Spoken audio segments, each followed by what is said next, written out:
Nós aqui vamos abrir as nossas Bíblias em Apocalipse, no capítulo 2. Hoje vamos encerrar a série que nós começamos há 2 domingos atrás, série chamada Cartas Modernas. Cartas Modernas por quê? Porque as cartas direcionadas às igrejas do Apocalipse, elas continuam sendo cartas que movem o nosso coração, continuam sendo cartas endereçadas para nós aqui como igreja, ainda neste momento da história, porque as coisas não mudaram tanto assim e nós precisamos estar atentos aos recados de Deus que estão descritos no início do livro de Apocalipse. Nós já vimos então num primeiro momento a carta de Tiatira, vimos como que Cristo se caracterizava para aquela igreja. Nós vimos a semana passada, a maneira com que a carta falava para nós. Nós colocamos, digamos assim, expandimos um pouco aquele conhecimento da primeira etapa. E hoje não vai ser muito diferente.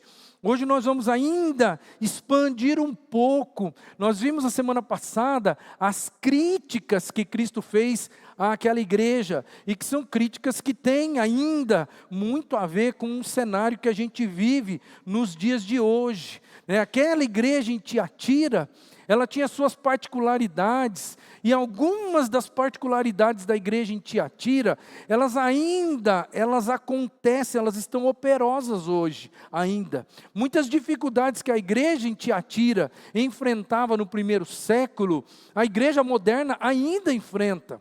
São situações muito parecidas, elas não são as mesmas, mas são situações que, em termos de princípio, elas se parecem muito. E hoje, para fecharmos esse estudo na carta de Tiatira, nós vamos olhar para os versos 2 até o 21 até o 29 do capítulo 2.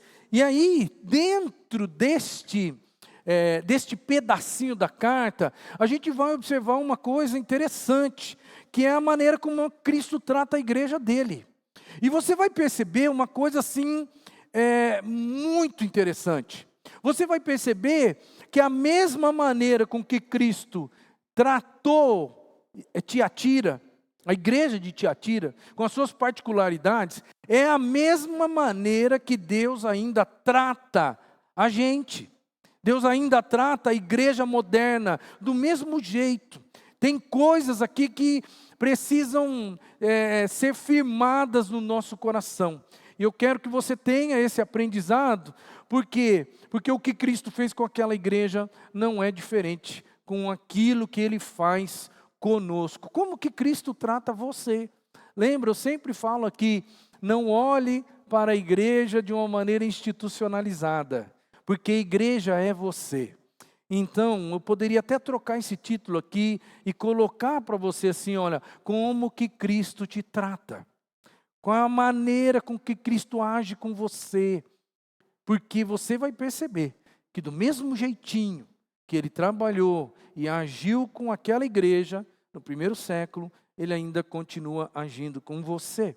E a primeira coisa que responde esse questionamento, como que Cristo trata a sua igreja? A gente percebe no texto que Cristo trata você com misericórdia. Misericórdia. Vamos ler o texto? Apocalipse, capítulo 2, dos versos 21 até o 29. Dei-lhe tempo para que se arrependesse da sua imoralidade sexual, mas ela não quer se arrepender. Por isso, vou fazê-la adoecer e trarei grande sofrimento aos que cometem adultério com ela, a não ser que se arrependam das obras que ela pratica. Matarei os filhos ou os discípulos dessa mulher, e então todas as igrejas saberão que eu sou aquele que sonda mentes e corações, e retribuirei a cada um de vocês de acordo com as suas obras. Aos demais que estão em Tiatira, vocês que não seguem a doutrina dela e não aprenderam, como eles dizem, os profundos segredos de Satanás, eu digo, não porei outra carga sobre vocês.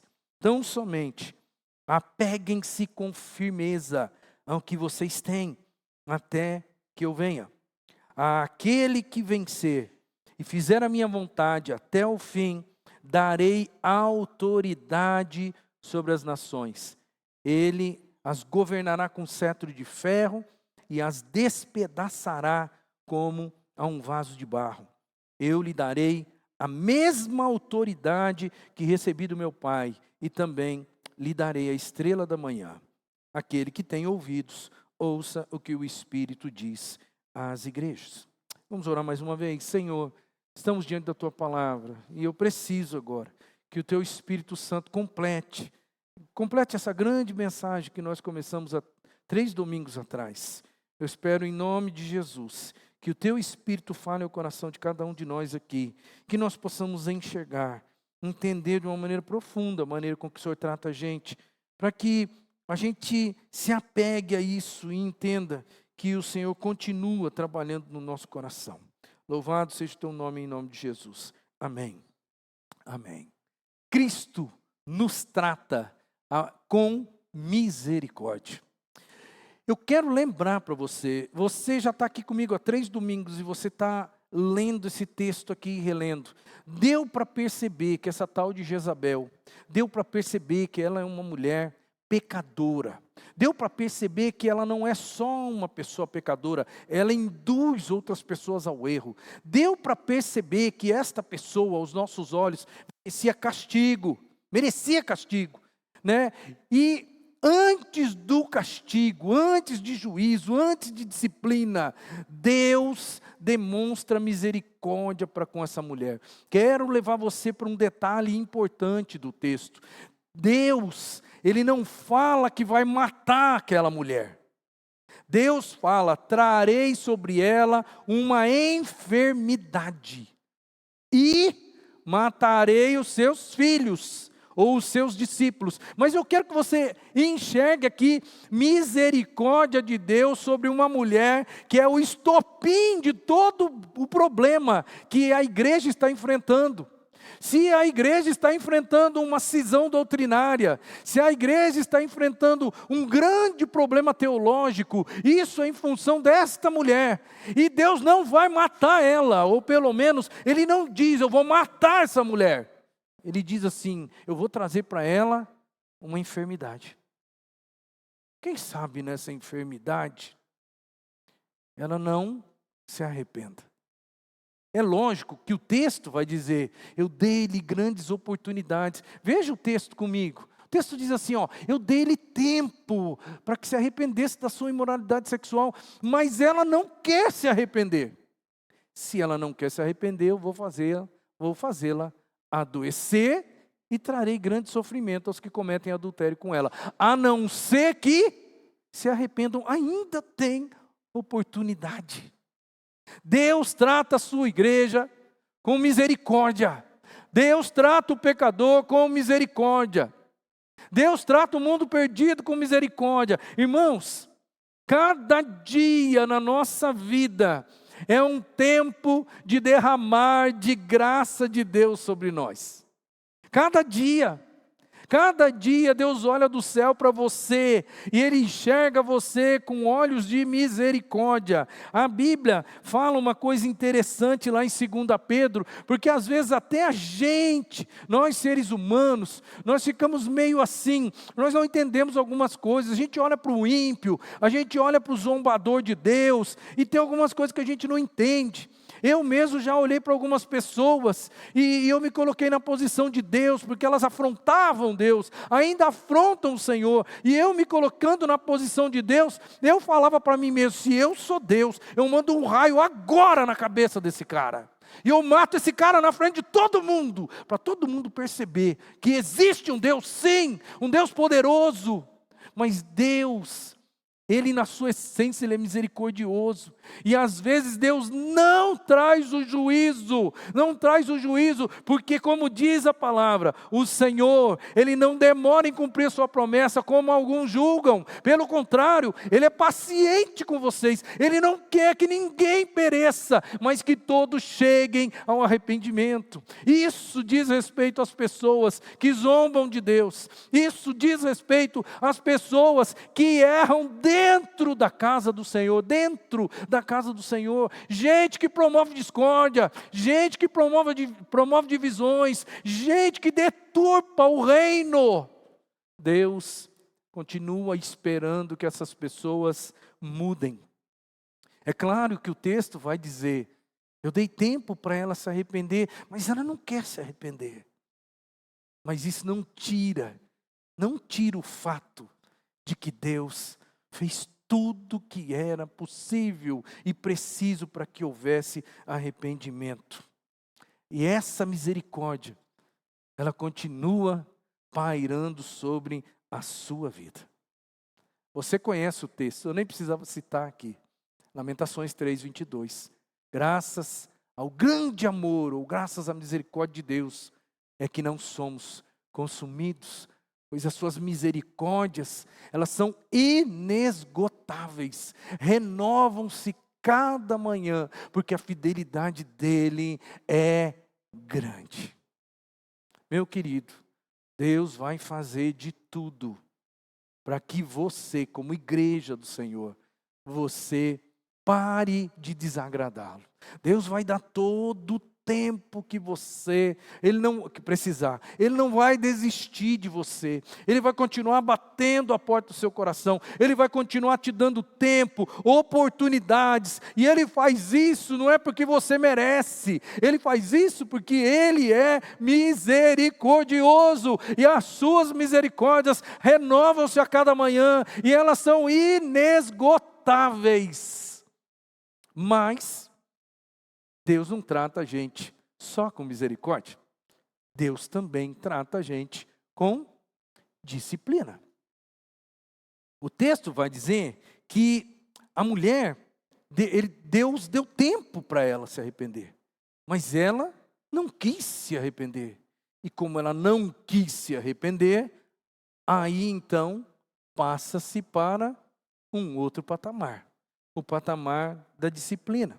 E você vai perceber que a disciplina é para todas as pessoas que estão envolvidas no processo aqui na igreja em Tiatira. Mas não é diferente com a gente. Deus, por causa da misericórdia, Ele caminha 2 milhas com a gente, 3 milhas, 4 milhas, 5 milhas. Mas chega um momento que Ele entende que Ele precisa disciplinar. Aquela mulher vai sofrer uma angústia em função de um problema de saúde, a Bíblia diz. Deus falou, eu vou trazer para ela uma doença. E vou matar, provavelmente, alguns discípulos dela, ou alguns filhos dela. No verso 23, o finalzinho do verso 23, vai falar assim, eu retribuirei a cada um de vocês, segundo as obras de vocês. Olha que coisa que a gente precisa pensar. Deus retribui segundo as nossas obras. Se eu faço coisas boas, eu entro num ciclo abençoador de Deus, porque Deus me abençoa, porque eu sou um filho que o agrada. Qualquer pai sabe muito bem como que esse negócio funciona. Mas como qualquer pai também sabe muito bem como que funciona quando o filho não faz as coisas que o agrada. Ele vai tendo paciência, ele vai tendo calma, ele vai tendo misericórdia, mas chega um momento que o pai sabe que ele precisa entrar com disciplina. E aqui o texto, ele é claro em falar assim, eu vou tratar cada um de acordo com o que eles fazem. Então, tem uma disciplina punitiva, mas tem uma disciplina retributiva no sentido de ser recompensatória. Tem coisas boas para as pessoas que fazem o bem e tem coisas que não são tão boas para as pessoas que fazem o mal. E a disciplina punitiva, que é a disciplina que Jesus vai usar contra essa Jezabel e contra os seus discípulos, os seguidores dela e da teologia errada que ela está trazendo, institucionalizando dentro da igreja, Deus vai dar para ela uma disciplina punitiva. Mas essa disciplina punitiva ainda é um gesto de amor. Porque se Deus fala que vai apenas trazer uma doença, a doença ainda pode levar essa mulher a mudar de postura. Ainda há tempo. A Bíblia vai dizer, eu só coloquei esse quadrinho aí para você enxergar bem como que as coisas funcionam com Deus.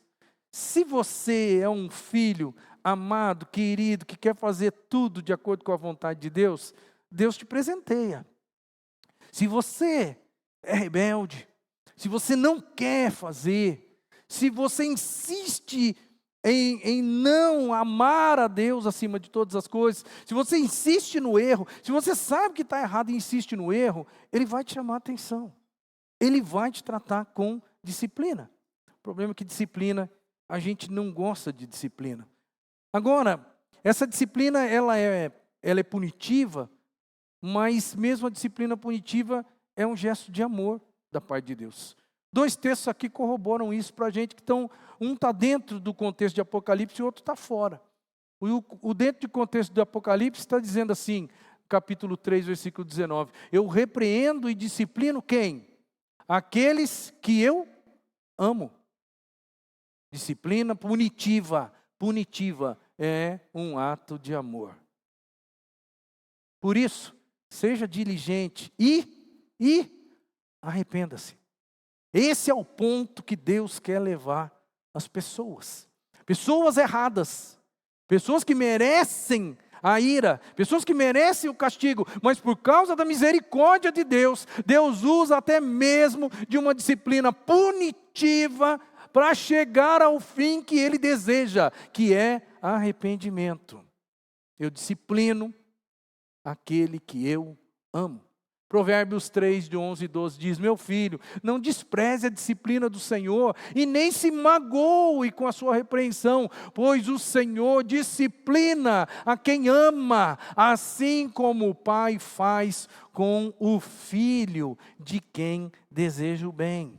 Deus usa a punição para nos levar para o arrependimento. Então, meu irmão, não fique desgostoso, principalmente nós que somos cristãos.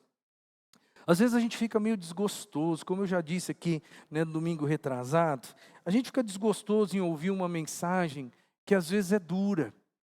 Uma mensagem que não é palatável para a gente, ela não é doce, sabe? Mas olha, é melhor, às vezes a gente fica aí desgostoso, mas você tem que lembrar, porque às vezes Deus corrige a gente e corrige agora. Uma maneira de Deus corrigir a igreja é no púlpito. E engraçado que a gente também não gosta muito disso.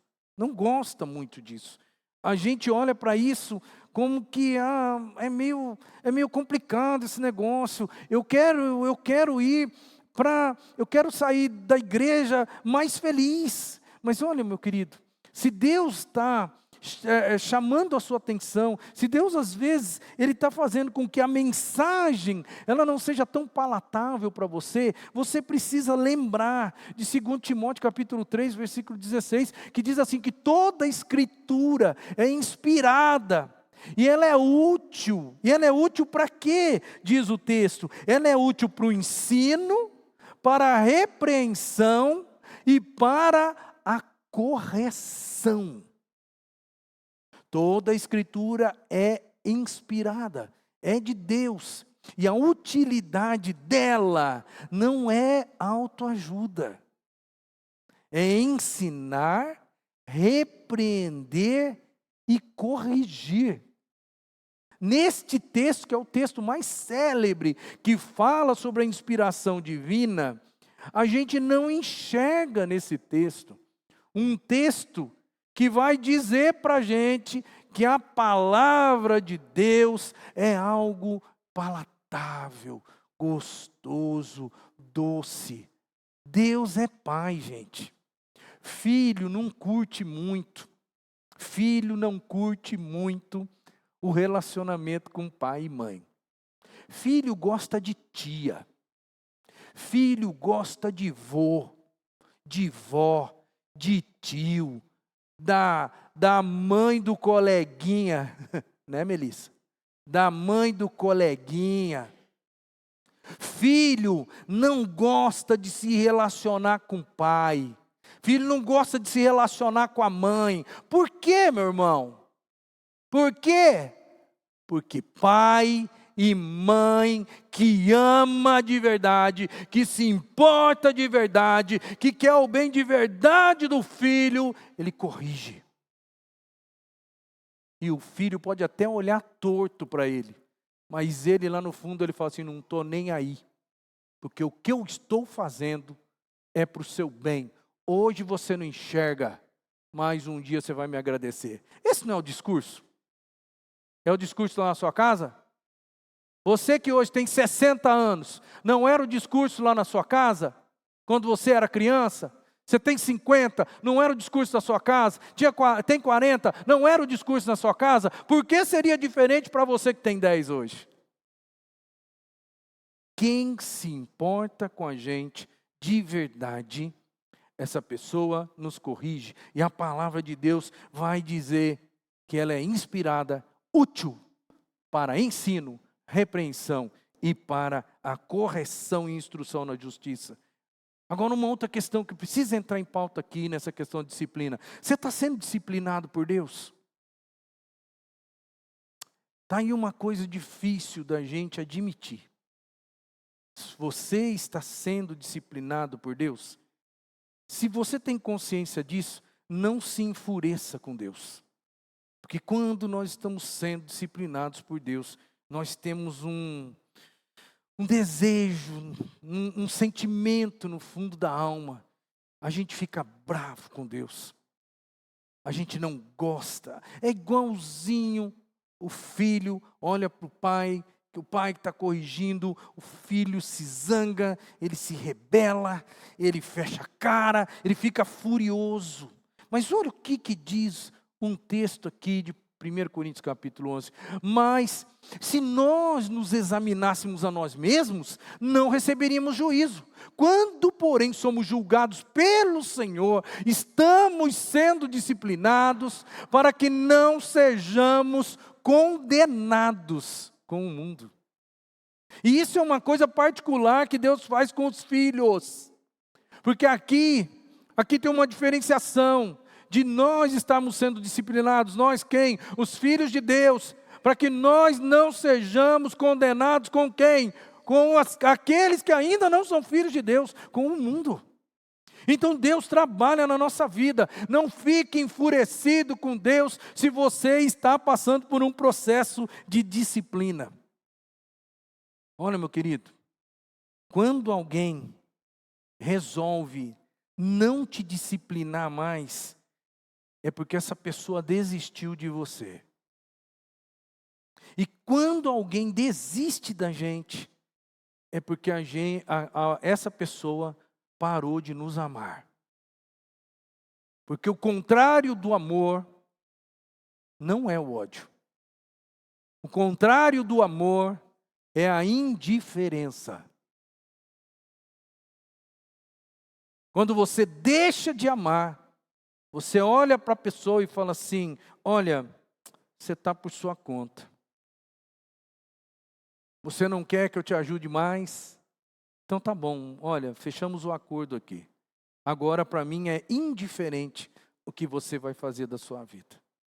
Meu querido, quando a gente está sendo disciplinado por Deus, e crente de verdade é disciplinado por Deus. Eu já fui disciplinado por Deus. Eu também já fiquei meio com a fé balançada no momento quando Deus me disciplinava. Mas disciplina, irmãos, é um sinal de esperança. Porque à luz de tudo que eu já disse até agora, quando Deus disciplina a gente, é porque Ele ainda não desistiu da gente. Ele ainda quer consertar. Ele ainda tem tempos bons para nós lá na frente. Ele ainda enxerga na gente possibilidades de sermos melhores. Agora, tem outro detalhe. Muitos crentes, talvez você seja assim, têm dificuldade de aceitar que Deus está disciplinando. no sentido assim de que o cara está vivenciando uma situação difícil, é a mão de Deus que está pesando, é a mão de Deus, mas ele não admite que é a mão de Deus. Ele pensa assim, não, é por causa disso, eu estou sofrendo, mas é por causa daquilo, eu tô nessa situação, mas é por causa disso, é por causa daquilo, e vai apontando, quando na verdade, o indivíduo, crente, membro de igreja, frequentador de culto, mas que está errando em determinada coisa, e Deus está pesando a mão, e a pessoa insiste em dizer para si mesma, não é Deus que está pesando a mão, o problema está nisso, está aquilo, e ele vai jogando. Quando a pessoa tem essa dificuldade, ela não tem condição de crescer espiritualmente, porque ela pensa que não é Deus que está trabalhando na vida dela, que não é Deus que está fazendo, proporcionando aquela situação desconfortável. E aí, quando o indivíduo não chega a essa conclusão, ele não progride espiritualmente falando, ele não muda, porque como é que você vai mudar de uma coisa que você acha que não é Deus que está trabalhando na sua vida para você melhorar? Como que você vai progredir? Se você vai colocar a culpa no sistema econômico, no governo, o brasileiro adora colocar a culpa no governo, né? Então vamos colocar a culpa no governo também.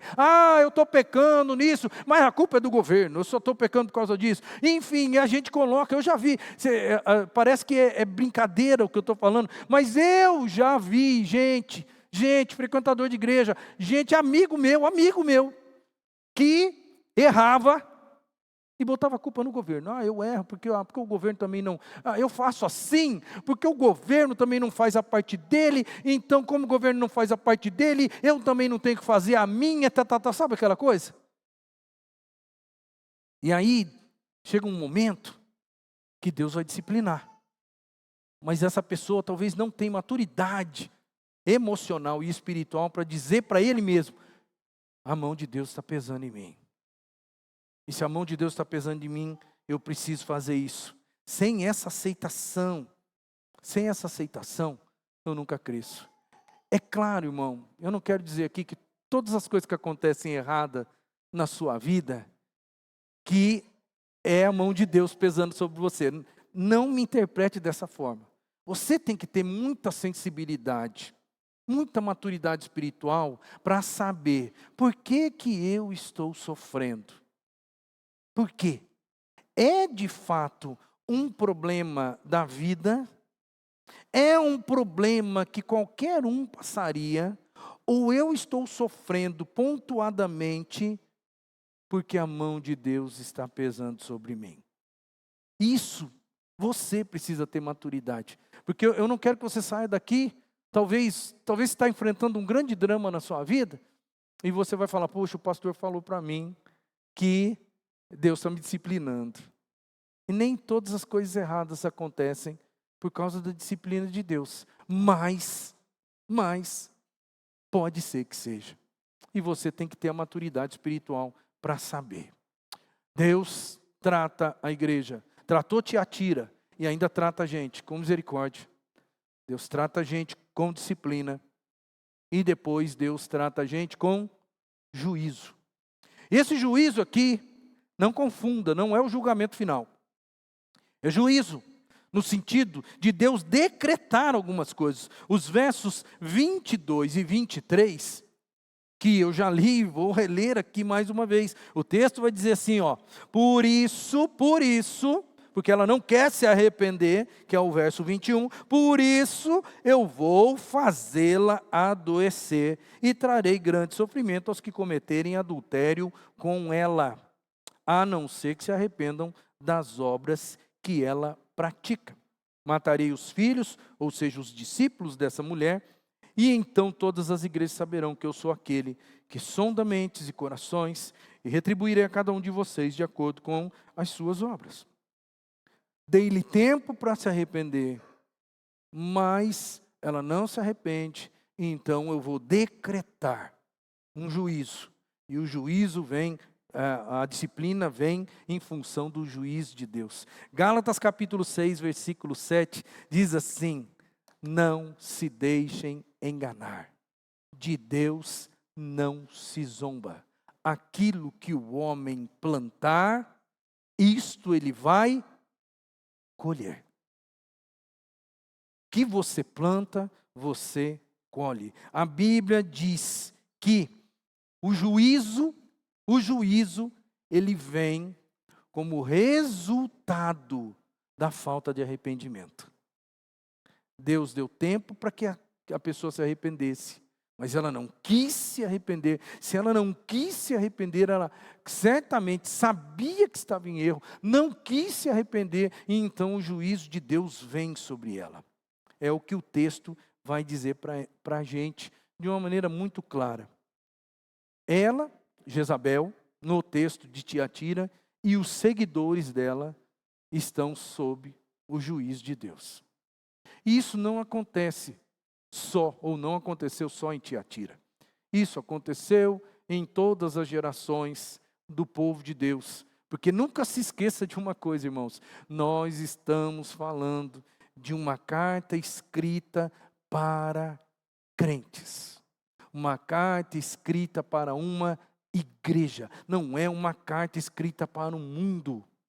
É uma carta escrita para a igreja de Deus. E o Senhor está corrigindo essa igreja. Deus envia juízo, sim, quando chega no limite. Deus envia juízo. Mas glória ao Senhor, que hoje, a gente vai fechar o estudo hoje. Lembra que eu falei que a carta tem uma estrutura? Cristo se apresenta, Cristo elogia, Cristo critica e Cristo, finalmente, ele faz uma promessa para os vencedores. Cristo faz uma promessa para, no caso de Tiatira, para aquelas pessoas que não se corromperam com aquele ensino que estava sendo disseminado dentro da igreja. Se você é novo aqui e não pegou os últimos 2 sermões, eu vou só relembrar para você, ou vou trazer à luz para você que não sabe. Aquela igreja, ela estava vivendo numa cidade onde todo mundo vivia da questão comercialmente falando, da questão dos tecelões. Era couro, era linho, era tecido, era corante para tecido, era curtume, era linha, era toda uma cadeia produtiva. Existiam as associações, que você tinha que ser membro das associações para você entrar no processo comercial. Se você não fosse membro das associações, você não entrava no processo comercial. Só que o problema é que este processo comercial levava as pessoas a deliberadamente viverem uma vida debaixo do pecado. Pecado instaurado na vida do indivíduo e da família. Algumas pessoas enredaram por esse caminho, quando Jezabel se levanta na igreja e ensina que, olha, se não dá, nós temos que nos unir a eles mesmos. Temos que conhecer quais são os segredos profundos de Satanás, porque já que o pessoal faz e comete os pecados lá, nós temos que estar junto com eles. Porque se nós não estivermos juntos com eles, se nós não comemos as carnes sacrificadas aos ídolos, se nós não nos misturarmos, mesmo na promiscuidade sexual, que esses grêmios, essas associações, elas desfrutam, se a gente não fizer isso, a gente morre de fome. E foi isso que a igreja, esse foi o grande erro da igreja. Algumas pessoas se enredaram para isso, mas a Bíblia não esconde de que existiram pessoas ali que suportaram as dificuldades, e a esses, vem uma promessa de Deus. Deus trata a sua igreja e Deus trata os seus fiéis sempre com promessa. A Bíblia está cheia de promessa, irmão. Só que eu vou dizer uma coisa clara para você. Promessas da Bíblia são para os fiéis. Promessas da Bíblia não é para qualquer um. Não adianta você ter, os mais velhos aqui vão me entender, os mais novos talvez não. Não adianta você ter uma caixinha de promessa na sua casa, né? Bem bonitinha, aonde você tira um versículozinho de lá e tem uma promessa. E você lê aquele negócio no início da sua manhã como uma autoajuda para você. E você fala para si mesmo, olha que palavra doce, essa palavra é para mim. Essa palavra, ela é uma verdade, mas ela é uma verdade para os fiéis. Não é para frequentador de igreja, não é para membro de igreja que vive uma vida em dois mundos. Não é. Você não tem esse direito. Você não é considerado aos olhos de Deus um homem fiel se você não é. Aquelas promessas que estão na Bíblia e são reais e são verdades absolutas, elas não são para você, porque você não é fiel. Ah, pastor, mas esse negócio é muito duro. Infelizmente, é a palavra que eu tenho para você. Porque Jesus vai falar e vai falar para os fiéis. Para vocês que não se contaminaram com o ensino desta mulher. Para vocês que não aprenderam, como eles dizem, os segredos profundos de Satanás. Para vocês, eu digo. E aí vem a palavra do Senhor no verso 26 até o 28, dizendo o seguinte: aquele que vencer e fizer a minha vontade até o fim, darei autoridade sobre as nações. Ele as governará com cetro de ferro e as despedaçará como a um vaso de barro. E eu lhe darei a mesma autoridade que recebi do meu Pai, e também lhe darei a estrela da manhã. Essas palavras são palavras ditas para as pessoas que venceram. Você lembra do contexto histórico? Quando eu disse aqui no primeiro dia para você, há 2 domingos atrás, aquela igreja, ela estava vivendo uma dificuldade, que era uma dificuldade comercial. As pessoas estavam com problemas sérios, porque ou eles entravam no esquema do pecado e se davam bem financeiramente, ou eles não entravam no esquema do pecado e se davam mal financeiramente falando. Então a igreja em Tiatira, naquele momento, ela era oprimida pelo sistema econômico da época. Mas Jesus está dizendo para essa igreja: eu sei que você hoje está sendo oprimido economicamente. Eu sei que, isso ele fala para os fiéis, eu sei que você está levando prejuízo econômico, financeiro, porque você não está fazendo conchavo com Satanás. Você não está fazendo conchavo com o pecado. Eu sei que você está sofrendo por ser fiel. Se hoje você é oprimido, a palavra de Deus vem dizendo para ele: amanhã, ou seja, amanhã, isso é uma questão profética e escatológica, amanhã você vai ser vitorioso e você vai governar. Aquela igreja estava sendo oprimida por um sistema onde havia pessoas que mandavam no poder econômico. E Jesus, ele fala assim: olha, você não vai se dar bem em cima da associação comercial. Você não vai mandar no poder econômico da sua cidade. Jesus, ele vai além quando ele fala assim, que essas pessoas, a essas pessoas vai ser dada autoridade sobre as nações. Olha a diferença, gente, a diferença. Olha, hoje você está sofrendo, porque tem alguém acima de você, economicamente falando. Vamos chamar aqui para os nossos dias, a associação comercial, né? Ela está acima de você e ela te oprime. E você não tem como fazer, você não tem nada para fazer, você não tem poder para mudar esse negócio. Mas um dia, você não vai mandar na associação comercial. Um dia você não vai ter poder para só quebrar esse negócio. Um dia você vai ter autoridade sobre as nações. Não é sobre o comércio. Você está entendendo aí quantos graus de elevação está acima do que essas pessoas poderiam perceber com relação ao problema que elas estavam enfrentando.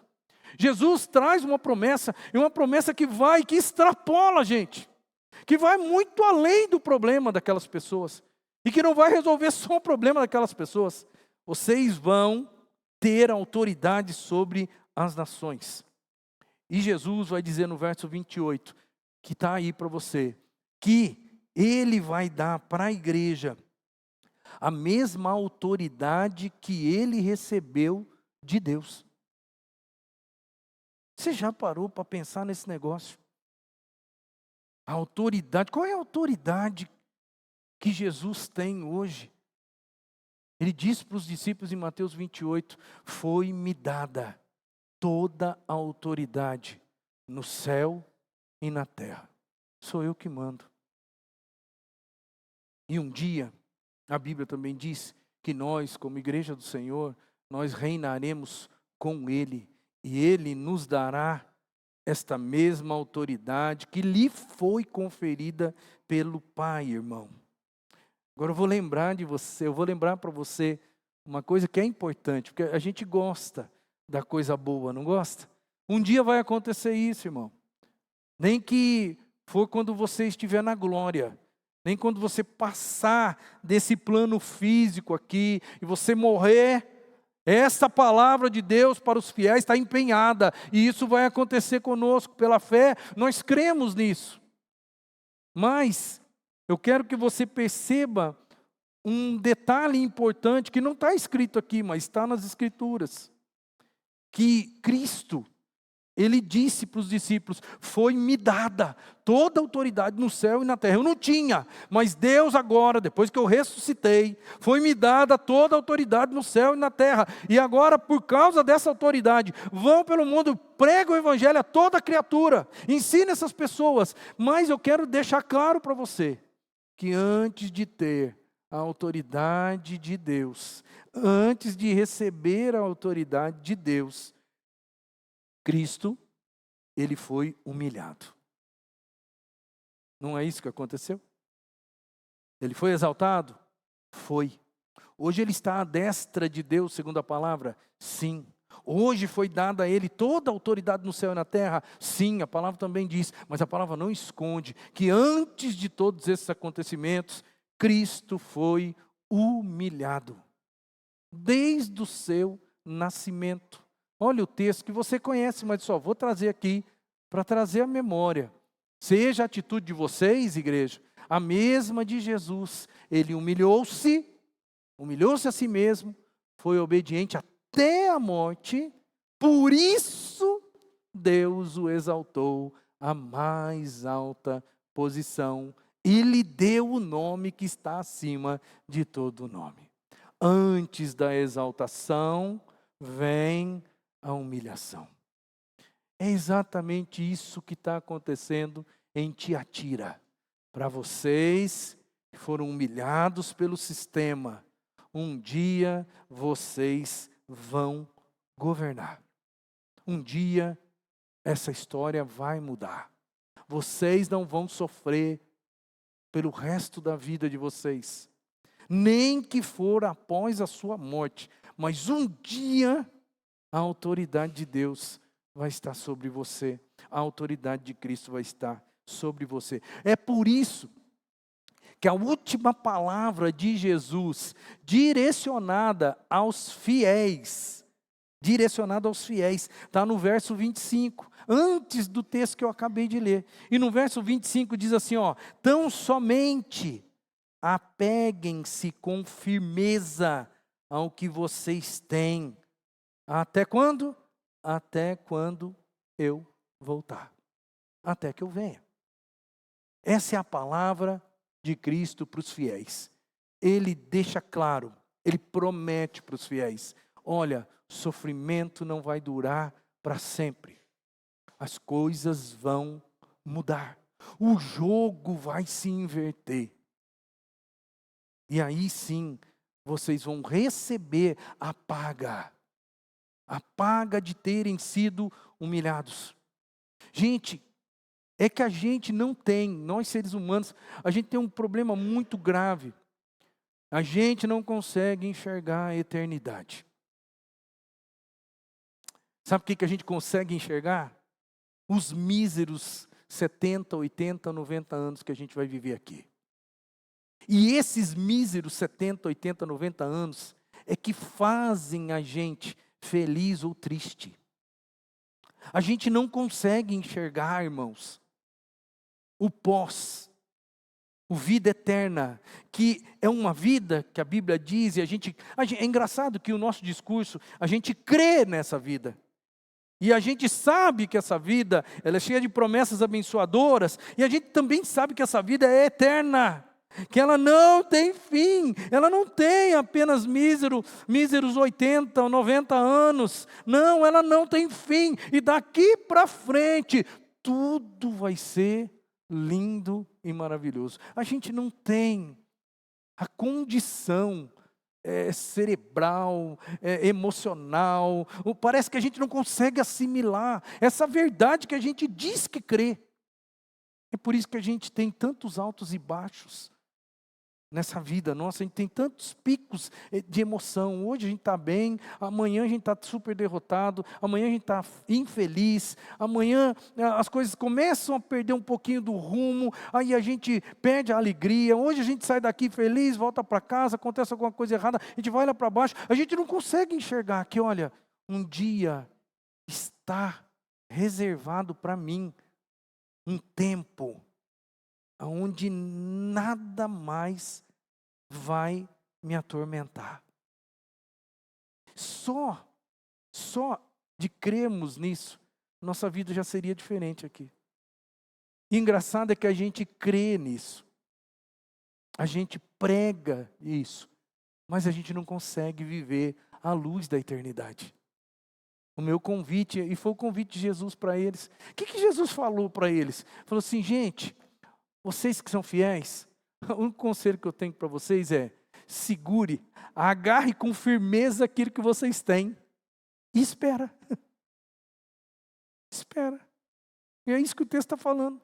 Agarrem-se, apeguem-se com firmeza aquilo que vocês têm, a fé que vocês têm, o jeito de ser que vocês têm, a vitória que vocês estão tendo, e aguarde até eu voltar. Se eu não voltar, você vai morrer, e o dia que você morrer, a gente resolve esse negócio. Tudo vai mudar. A promessa de Deus para os fiéis daquela igreja era exatamente essa. E o único conselho que ele dá para eles era: permaneçam firmes. Permaneçam firmes. Está difícil? Lembra, ele está falando para os fiéis. Os fiéis estão sofrendo. Os fiéis não conseguem progredir na vida. Os fiéis não conseguem ser benquistos na sociedade por eles serem quem eles são. Os fiéis estão sendo colocados de lado. E Jesus fala: fica firme e aguarda. Fica firme e aguarda. Na hora certa, você vai ver. Por isso que eu encerro minha palavra dizendo para você aqui, meu irmão: Cristo trata a igreja com promessa. Promessa. E sempre tem uma coisa boa para você, nem que for depois que você passar dessa. Mas tem algo grandioso, lindo, maravilhoso. Olhos não viram, ouvidos não ouviram, nem jamais penetrou no coração do ser humano o que Deus tem preparado para aqueles fiéis que o amam. Vale a pena você persistir. Deus trata a igreja com misericórdia, com disciplina, com juízo, mas trata a igreja também com promessa dele para o nosso coração. Louvado e engrandecido seja o nome do Senhor. Vamos orar, irmãos, vamos orar. Semana passada eu não fiz nenhum convite para você, né? Eu fiz um convite para que você fizesse a sua oração, e hoje eu vou fazer a mesma coisa. Às vezes, talvez para você também está difícil se manter fiel. Então a palavra final para o nosso coração hoje é: mantenha-se fiel. Pague o preço, irmão, porque o preço não é tão alto assim à luz daquilo que nós vamos ganhar na eternidade. Vamos abaixar nossas cabeças, faça a sua oração pessoal, diga para o Senhor que você espera que Ele continue falando com o seu coração, diga para o Senhor, concorde com o Senhor, porque às vezes, talvez você esteja num processo de punição divina e não quer dar o braço a torcer. Concorde com Deus, diga para o Senhor, Senhor, eu estou entendendo que o Senhor está me disciplinando, e eu estou entendendo que se o Senhor está me disciplinando é porque o Senhor me ama, e eu quero corresponder a essa disciplina, e eu quero me arrepender genuinamente, e eu quero trilhar uma vida nova. Deus, em nome de Jesus, ajuda-nos aqui nessa noite. A gente tem um grupo de irmãos aqui que estão sendo impactados pela Tua palavra. E eu peço em nome de Cristo, Senhor, que o Senhor tenha misericórdia daqueles que, porventura, não estão agradando o Senhor. Que em nome de Jesus essa misericórdia seja derramada. Aqueles que estão sendo disciplinados, que eles percebam que a Tua disciplina é amorosa, que a Tua disciplina é sinal de esperança. E aqueles que estão sendo fiéis, que o Senhor dê a eles força para mais um dia, força para mais um ano, força para chegar ao final, para poder receber das Tuas próprias mãos toda a autoridade e toda a felicidade sobre sua vida e sobre a vida da sua família. Louvado e glorificado seja o Teu nome, em nome de Jesus. Amém e amém. Que Deus nos abençoe.